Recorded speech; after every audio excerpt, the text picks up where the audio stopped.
Well, a House panel holding a hearing on the hundreds of billions of dollars in COVID relief money meant to help small businesses lost to fraud and abuse.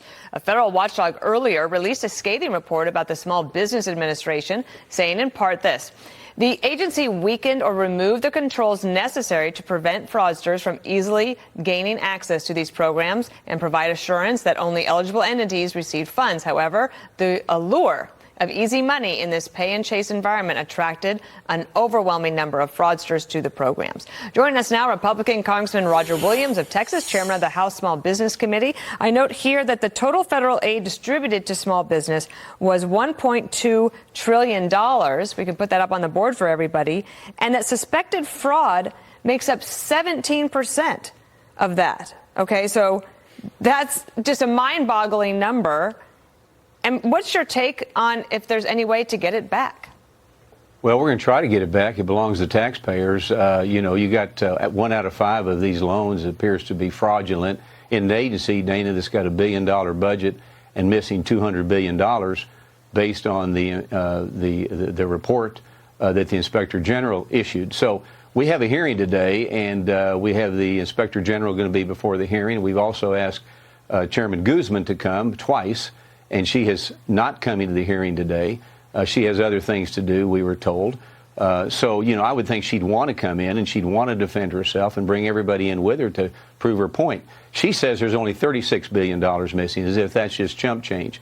So we're going to get into it. We're going to find out where the money is. We're going to try to get it back all we can from the for the taxpayers. But it's another one of these agencies that's been run ineptly. There's no guardrails. There's no rules. People got money they weren't supposed to get. Even foreign money went overseas. So it's a mess. We're going to tear into it today and begin to get it back. I noticed that the Department of Justice has criminal charges against 1,000 or more defendants. That's call for number 3 here, if everybody can see that. So that there is an attempt to do that. But I also wonder about this. I understand that it was an emergency.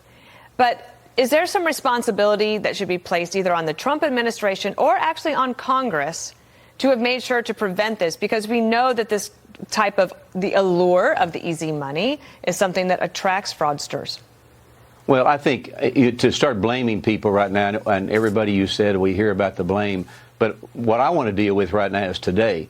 Today, there's $200 billion that we don't know where it is. It's taxpayers' money that was supposed to go to Main Street America to keep businesses open, to keep people working, and so forth.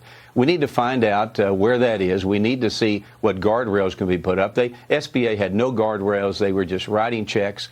Who knows? It could be more than $200 billion.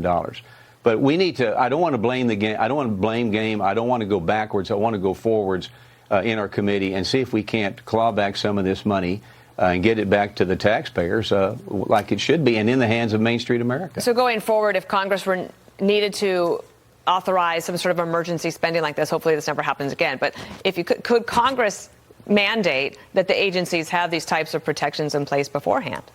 Well, I think we should. I mean, look, an agency is a business. It's like every business in America. I mean, you've got assets, liabilities, you've got people who work for you, you've got to protect investment. And I think it would require of Congress to put guardrails in and rules on how to play the game so we don't have this issue. But this was just willy-nilly, a lot of money in the system, a lot of the PPP work, there's no question about that. But when you have people that are using phony Social Security numbers, fraudulent information, money going overseas to foreign nationals, there's a real problem there. And you got Guzman, the chairman, who doesn't even want to come before our committee and talk about it and try to get it fixed. It's just like $34 billion is chump change to $36 billion. Let's just write it off. It's a receivable America has to the taxpayers. You can't just write that off. Absolutely. Congressman, thank you for coming on today, and we'll look forward to the hearing. Thank you very much, Dana.